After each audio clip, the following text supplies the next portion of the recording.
Hey everybody, what's going on? It's a beautiful day out here in San Diego, California, and I thought I was just going to make another quick video for you, talk about escrows, double escrows, assignment contracts. But you know, I thought who would be better to ask than my good friend Bill McCloskey. His family's been in the escrow business for over 60 years. They know the ins, they know the outs, they know what to do, what not to do, how to find an effective escrow company that will handle all of your real estate transactions, your wholesale deals, a lot of the deals that other escrow companies don't even want to mess with. Now I'm going to bring you along with me, and we're going to go have a chat with him and ask him everything we need to know about how to find the right escrow company, title company, so that you can close your deals without any issues. Okay, so come on, let's take a little ride.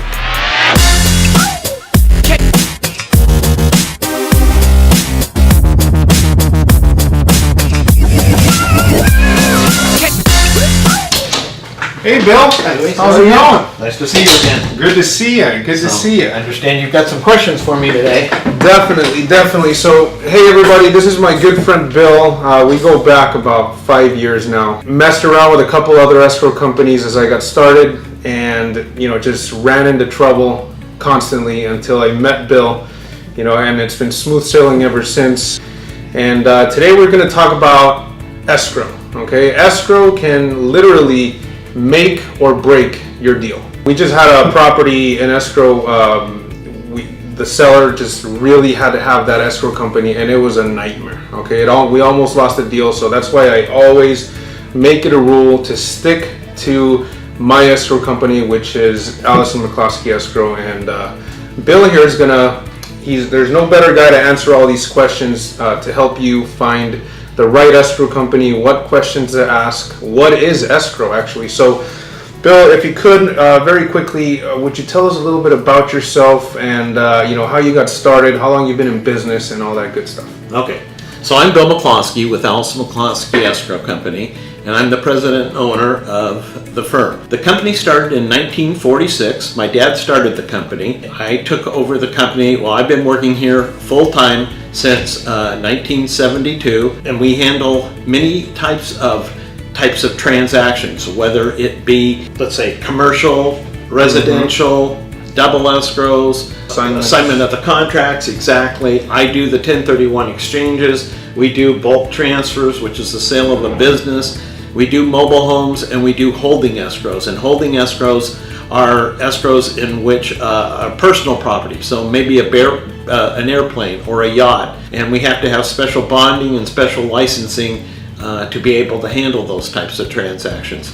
But today we're here to talk about double escrows and flipping and assignment of the contract. Mm-hmm. But to all the guys and gals out there that they're just kind of getting started in the whole real estate arena, and they don't really know what escrow is. I mean, believe it or not, to us it's just everyday language. Mm-hmm. But some people, I've asked them, hey, we're an escrow. What's that? Well, escrow we're a neutral third party, and we're here to protect both the buyer and the seller and everybody in the transaction. I always say we're kind of the policeman or the middleman, and we kind of direct the traffic thing. We're gathering the title search, we're gathering the buyer's funds, loan documents, the escrow instructions. If there was termite, we'd be gathering the termite report. If there's a home protection policy, we'd be gathering that. The fire insurance policy. So we're just the middleman to be able to gather all that information. So Bill, that's fantastic. I mean, I couldn't have broken it down better myself as far as like what is escrow and what role does it play in a transaction.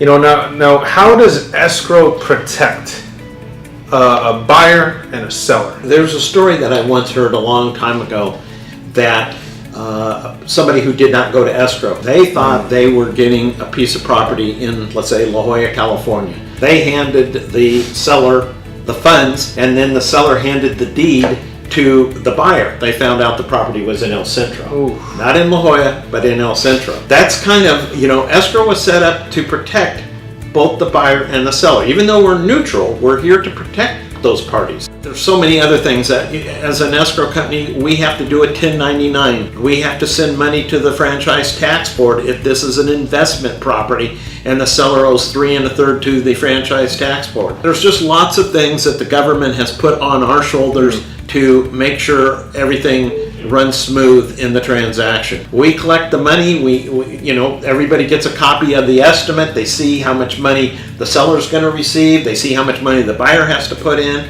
so they can get a feel of what it's going to cost and what it's going to take to close the transaction. Those are things that we watch out for. Definitely. And it's funny that Bill mentioned all the liens, and we actually were just working on a property last week. It closed last week, and seller thought they were netting a certain amount. Last minute, lien pops up, and they ended up almost netting half what they thought. So we had an issue there, and we had to renegotiate and go back and forth. We almost lost the deal, but at the end of the day, it closed. So it's super important that escrow's there to just make sure that everything's going to be clean and with no issues. The question that I know a lot of this stuff is more of the technical kind of things, but it's important that you know that as a foundation so that you can understand exactly how all the other investor transactions and which we're about to get into work. So Bill, I think you're the best guy to explain what is an assignment of contract. I remember the day I came to you and I called you up. I was like, hey Bill, I got this property under contract with a seller. I got a buyer. I want to do an assignment of contract. Can you help me do that? And you said, sure, come on in. So the assignment of the contract, which is going to be different than the double escrow that we're going to discuss here in a little bit, but the assignment of the contract is basically where, and I kind of drew a little chart here. You've got the current owner selling to the investor, and let's say it's Luis, and then Luis sells to the ultimate buyer. And an assignment of the contract, normally it's the same sales price, but they then the C pays an assignment fee to Luis for taking that position. So it could be $10,000, it could be $5,000, it could be more, it could be less. Letter C, the ultimate buyer, is paying a fee to take that position of Luis's. That pretty much, I think, explains the assignment. I think you could almost even think about it as if I'm literally stepping out of my shoes right now, and somebody's coming in paying me to step into them and handle the transaction. One of the questions I get all the time is, what is a double escrow, and how is that different from a concurrent closing? Is it the same thing? What is a double escrow? I personally feel there's about 3 types of double escrows. The first one that I look at is the one where, let's say Luis, let's go back to this chart here. A sells to B, that deal closes, and B puts in his own money. And then B sells to C for a profit. C puts in his own money. C will end up probably getting a loan from a lender, and B many times gets an interim loan, just long enough to close the deal. The lender will get paid off when B sells to C. Now that's the first one. The concurrent double escrow is where A sells to B and B sells to C. Again, it can be concurrent, and B brings in his own funds and C brings in their own funds, and B gets reimbursed when this second transaction closes. So let's say this property sells for $200,000 and B sells it to C for $250,000. He will get his $50,000 back when this transaction closes. The third way is where they close concurrently. B does not bring in any money. Basically, C funds the transaction, so C closes his deal, the money goes to B, and B transfers sufficient funds to this transaction so that A gets his money. B makes the profit because, again, back to the same deal, this is $200,000, this is $250,000. But B didn't have to bring in any money because C funded the transaction. What I want to mention, though, is many times, of course, there's a deed from A to B and B to C. There's transfer tax between A to B and B to C. One way of trying to cut down costs is have A deed directly to C. Don't have B, the wholesaler or the investor, in the middle of it. Now, that way it saves on a title premium, it saves on the transfer tax, it's a deed direct, and we don't have to do all those steps. So that's becoming more and more common. One of the things I also want to mention is that as an escrow company, I'm always asked, well, Bill, how do you, are you taking steps to protect yourself? And yes, I am. I mean, you got to realize I'm working with attorneys also all the time. We spell out that these deals are going to close concurrently. We spell out that if C funds the whole transaction, we put a statement in there that the funds from B to this B are going to be deposited after recordation. Even though it's closing concurrently, this deal recorded first, this one recorded second. So we have to make a statement that the funds came in after deposit, came after recordation. We also put in the second escrow that the funds are to be, sufficient funds are to be assigned to B. And we also put in the second escrow that it's subject to B acquiring title, because if he never acquires title, how can he sell it to C? Okay, so he has to make sure, we have to make sure that it gets in B's name, unless of course they're doing the direct deed. What we also are putting in the escrow is that the parties are aware that this property is being sold for a profit. We want to make sure everybody is aware that it's being sold for a profit. Usually we find in these cases that A just really wants to get out of the property. They don't care if that was sold for a profit. They are just wanting to get out of the property because maybe there was a death in the family, maybe there's health reasons, maybe there's so many delinquent taxes, whatever. They just want to get out of there, and so they are happy to sell it to B, and if B feels he can make a profit on it and sell it to C, there's no problem with that. So Beautiful, beautiful. That's as detailed as you can get about how double escrows work. I personally like the third method that Bill mentioned, where we deed directly from the current owner to the C, because you save some money. What do you do, an assignment or a double escrow? It just depends. I mean, you want to do your assignment when it's a smaller fee, you know, you don't have a problem your buyer seeing what you're making. So Bill, now a question that I also get all the time is, why are so many other escrow companies opposed to doing these types of transactions, doing assignments, doing double escrows? And you know, my personal take on it is they just don't know, right? Okay. Well, that's kind of my notes. Okay. First, they don't understand them. Secondly, they don't know how to handle them. Some people say, well, we think they're illegal. I have run this by my attorney how many times? What's illegal about a double escrow? I think sometimes the real estate agents think they're illegal. They're not illegal, but you got to realize a real estate agent is there to protect the best interests of his client. So if the property is immediately being sold, let's say it's maybe 2 weeks down the line, and Luis or somebody, an investor, was able to make $50,000, there's nothing illegal about that. But maybe that seller could come back and say, well, wait a minute, did you get the best price for me? I understand they got $50,000 more. Like I said in my chart, most sellers just really, they want out. They're usually people that just want out. They're tired of toilets, tenants, and trash, and they just want to move on with their lives, you know? No, Bill, I think we've covered all the bases as far as assignments and double escrows in detail. You know, they're totally legal. Reasons people, you know, other escrow companies don't want to do it is they really don't understand how it works. And when people don't understand something, they usually are afraid of it or are cautious of it. Which that brings us to our next question, which is,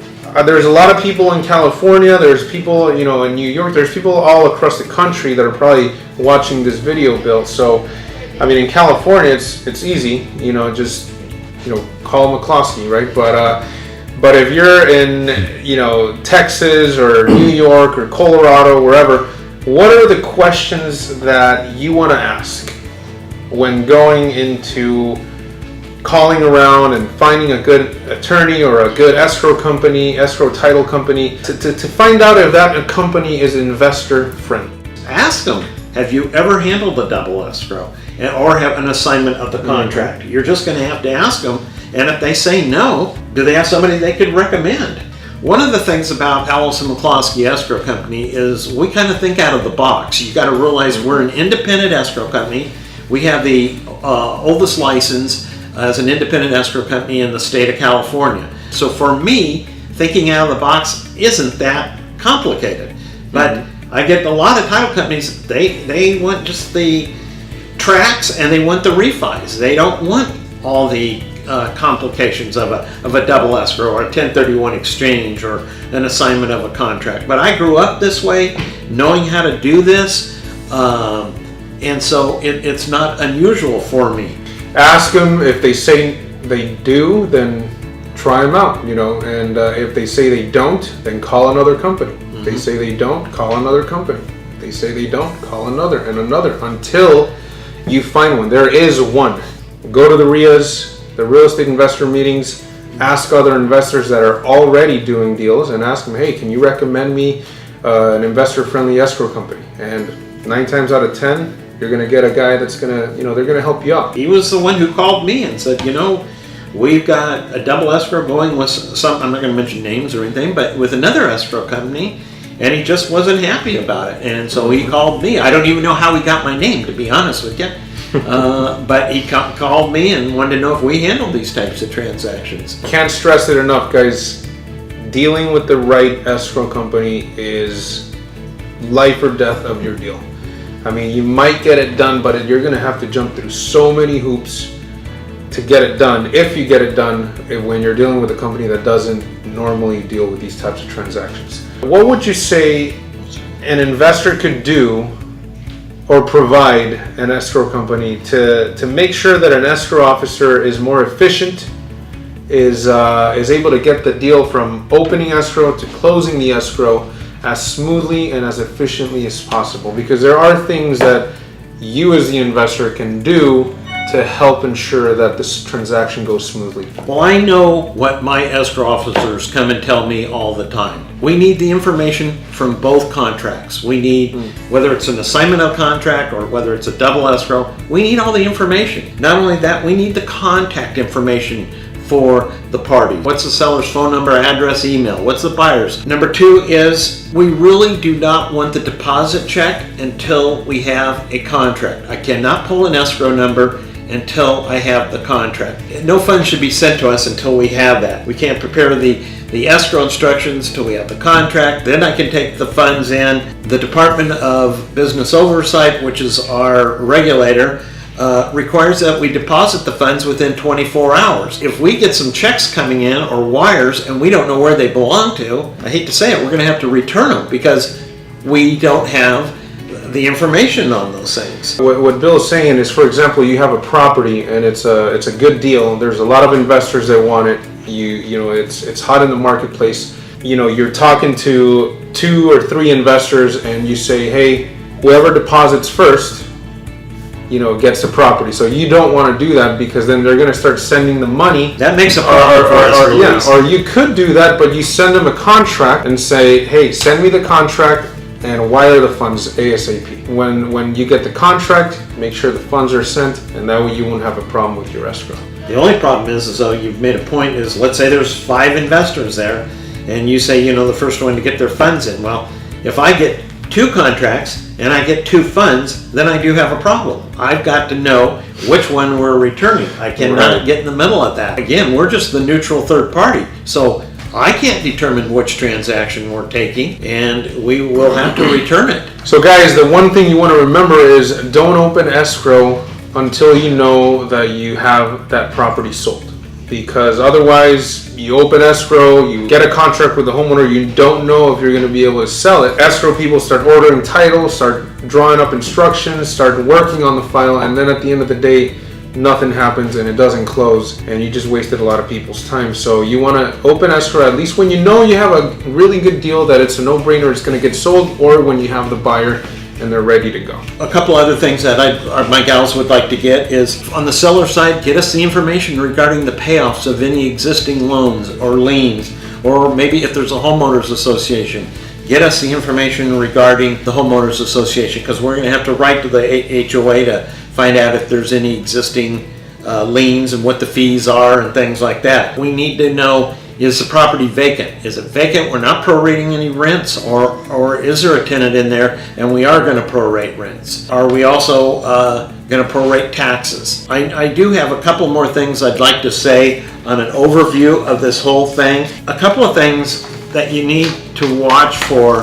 The title companies are watching all the time, meaning if they see a big fat profit has been made that quick, they're going to start watching for elderly abuse. They're going to watch for, fraud. Was the person taken advantage of? Just be careful that that's the world we live in today. If they see a $50,000 or $100,000 profit, the title companies are getting a lot stricter on this stuff because they want to make sure nobody's being taken advantage of. Yes, we can prove to them that we've got signed contracts.